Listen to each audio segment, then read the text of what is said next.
Hi gang, welcome to Mike on Monday, the only West Ham show brought to you by a bloke called Mike on a Monday. Now, unless you've been living in a cave or under a barn, you will know that on Saturday West Ham managed a late comeback to defeat Huddersfield Town by 4-3. That's Huddersfield Town. Huddersfield Town 4-3 against Huddersfield Town, a team that only managed to score 18 goals this season, 3 of them against us. Huddersfield Town, the most rubbish team propping up the league. They are abject crap, let's face it. Huddersfield, there's no excuse for this. They are woefully awful. What a terrible team they are.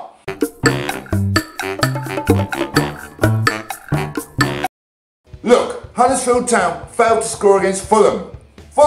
Everyone scores against Fulham. Even my mum could score against Fulham. You could score against Fulham. I could score against Fulham. Theresa May would win an actual vote against Fulham. I mean, they are an absolutely rubbish team, and yet Huddersfield failed to score against them. But they managed to put 3 past good old West Ham. Oh yeah!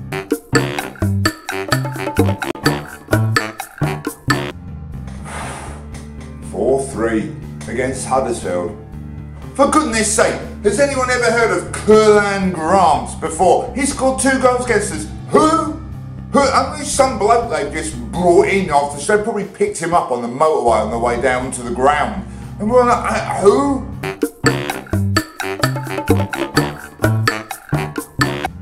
Oh, okay, I'll calm down. At least we won. Well, it wouldn't be that hard, would it? It's against Huddersfield. I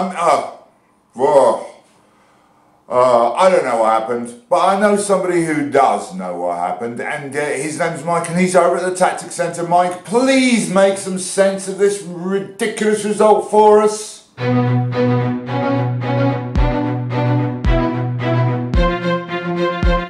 Thanks, Mike. On Saturday, West Ham took on Huddersfield Town. And Manuel Pellegrini's tactics and plans found themselves flying out of the window. A window much like this one here.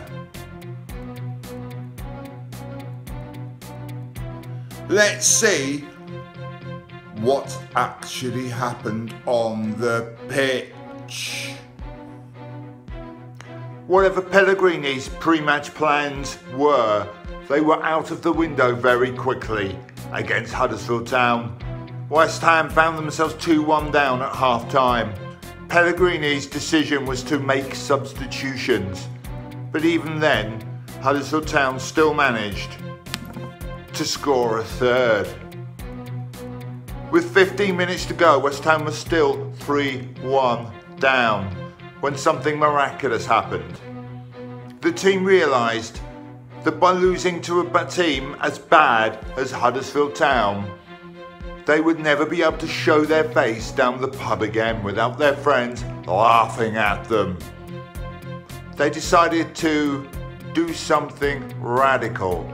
It's called being asked and making some effort. Miraculously, Huddersfield Town, a team who are, let's face it, terrible, crumbled under the onslaught.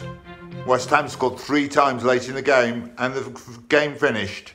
West Ham United 4, Huddersfield Town 3.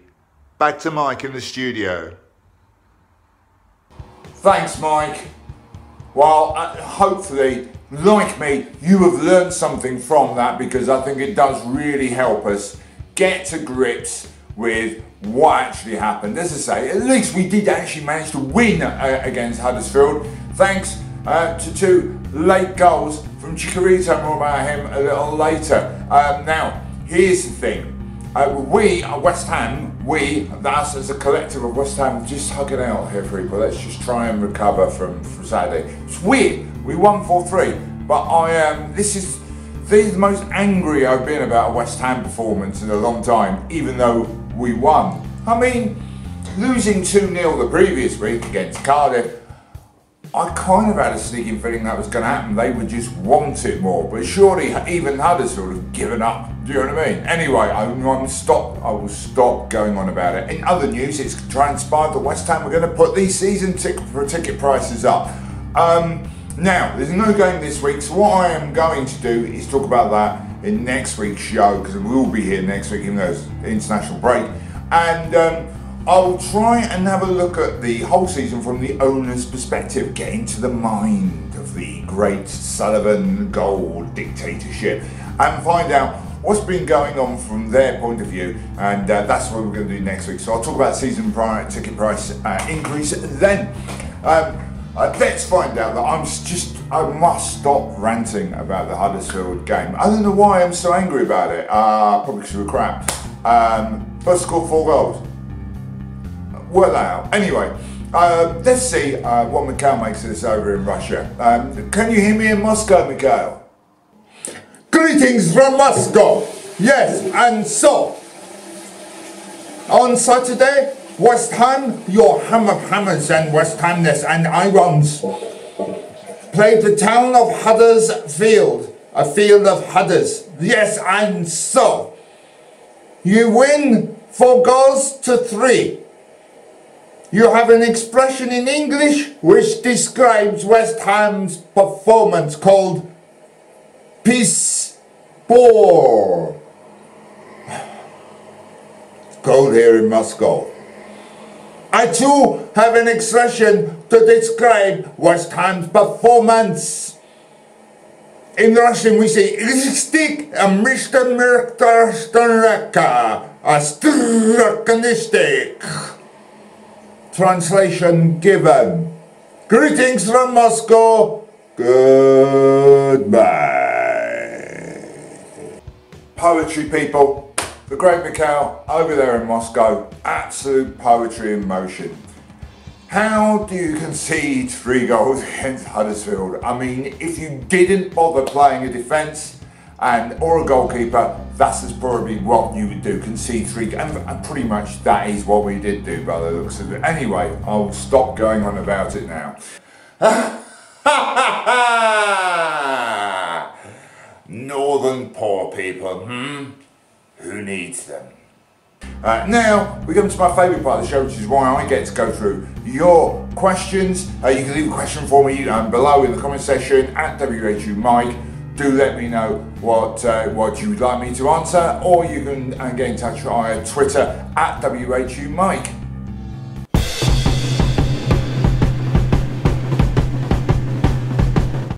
And once again, thanks so much for your many questions, and I had loads from last week's show. First of all, quick point out, lots and lots of you agree with what I was saying last week about us needing a box-to-box midfielder. I'm glad we are all pretty much in unison on that.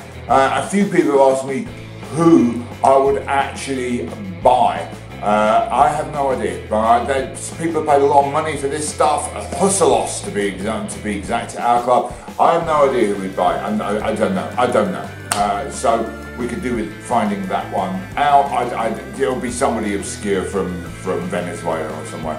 But I am looking forward to finding out who that will be in the summer. First question, it comes in from Ben Davis. He asks, little pea or mushy peas? All depends on what you mean. It's a Chikorito question, isn't it? Little P obviously is Chikorito's nickname. It means Chikorito. He's not called Chikorito and Little P, they're the same thing. His name's Hernandez. Mushy peas are yummy, so if it came down to eating one, I would go for mushy peas.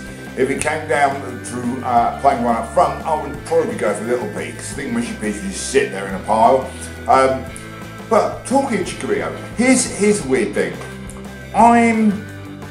It's a bit odd, isn't it? Because his best position, let's face it, is substitute. It must be weird for a player to have a best position of substitute, because at Man U, he did all his best work coming on as a sub and scoring goals. At West Ham, he's at his best when he comes on and scores goals. I mean, as a starting player, he's never really set the world alight. I know he's a fox in the box and all of that, but it's almost like he needs somebody else to wear the team out first before he comes on. and does his thing. But he is a good player and he can score. He scored a couple of cracking goals against Huddersfield, though it is worth pointing out it was Huddersfield. Anyway, so yes, I would go with little P on the pitch. Thanks, Ben. It is Weirdo's best position substitute. I'm sure when he was growing up, he didn't think, I know, it's all Mexicans speak, by the way, in no way vaguely racist. I know, my favourite side, my favourite position. I want to grow up and become a professional substitute. Nobody in Mexico speaks like that. Apologies if you're Mexican. Phil McDonald sent me a long question. It went on long. But Phil, thanks very much. I am just going to paraphrase it here. He says he quite likes Pellegrini, but wonders why he doesn't have a plan B. Now, it depends what you mean here, Phil, because during the game he definitely does have a plan B, and that plan B is to play more and more strikers. He would have the entire team replaced by more and more strikers until we score enough goals. That's what he does. He brings on Perez, he brings on Chicharito. If we got anyone else, any more strikers are not going to anywhere, and we're going to make 3 subs. Oh, 3 more strikers then. That's what he does during the game. Pre-game, it does make you wonder what happens, doesn't it? Because we start so badly. Here, Huddersfield scored 3 goals. That's generally how we like to start a game, just by letting the other team have the run on us. And you think he's really pumping motivational pre-game talk. For us today, we must go out and try to win. With scoring the goals and not letting the goals in. For us, I think this is the right approach to that. But then they're professional footballers. Do they really need to be pumped up? Surely it's within the realm of a professional football team to go on and play well from the beginning of the game. Does he have a shift in tactics or a way? I get what Phil's saying. He sort of said in there that some teams like to play push up and pat the defence. You can't actually push up and pat the defence. I think it means play deep. Or if they do, let's cut them both. If they do push up and press us high up the pitch, and we do tend to play quite well against those teams. I think we play by passing through them and attempting to release quicker players up front. We do all right doing that. I think we struggle more when teams pat the defence. That's when the sideways passing tends to go from side to side. That's kind of what sideways passing is. Yeah, so we could do with more of a plan B for that. What is that? I'm not a football manager, but I'll have a guess. I would have thought a slightly more direct style with a bit more of a target man. Not Andy Carroll though, who is injured and going. So we do need someone who can be the focal point of the team, so we can play a bit like that. He has done that successfully at other clubs as well, and I strongly suspect Pellegrini would like to play that way and be able to change it up in that manner. So there you go. I hope that helps answer your question really inconclusively, Phil, because that's kind of what I've done. Ryan B, not Ryan A or Ryan C, Ryan B, he has asked, what do I think about the season ticket price increase? That's obviously, I'm going to deal with that next week, so thanks Ryan, but I will deal with it then. And finally, Hammer's Rule has asked me, I like that, Hammer's Rule, it's open to so much. Is that for really straight lines, or is there a weird universe where the world is run literally by a load of hammers, and by that I mean the tall hammers, as opposed to the football nickname hammers. I assume though he means that West Ham are the best. Well hey, of course they are, unless they're playing Huddersfield. No, calm down, calm down. He asks, Hammer's Rule asks, is there a God? I don't know, Hammer's Rule, I have no idea, and I won't find out until I die. And if there isn't a God, I still won't find out because I'll be dead. I don't know. Well, let's balance this out for a moment, because I do like to try and answer all the questions that come through. Is there a God? Okay. In God's favour, yeah, there is the idea that love and beautiful things have must be made by an entity, because the chances of them happening randomly are really out there. The chances of us evolving randomly, the chances of Hammers Chat being such a great channel are not really, the maths of it being random are just incredible. And Hammers Chat is such a good channel. You must remember to subscribe to both Hammers Chat channels, this one that I'm on and the other one which I'm not, unless I'm guessing in someone else's show. So make sure you do that. Subtle, eh? Subtle. And so that's in God's favour, and in God's, against God, and if there was a God, would Marco Boogers have ever happened, or David Kelly, or Adam McKnight? On the other hand, the fact that we could randomly buy players that bad means that, well, maybe there is a God, and maybe God was working for another team which did something great for them, so they got the money for the players and we spent it and they were terrible. Which brings us on to, if there is a God, there must be a devil, and maybe the devil, because it's the yin to the yang, then maybe the devil has created those poor players. And I'm wondering, people, gather round. I'm wondering who you think are the very worst players who have ever played for West Ham.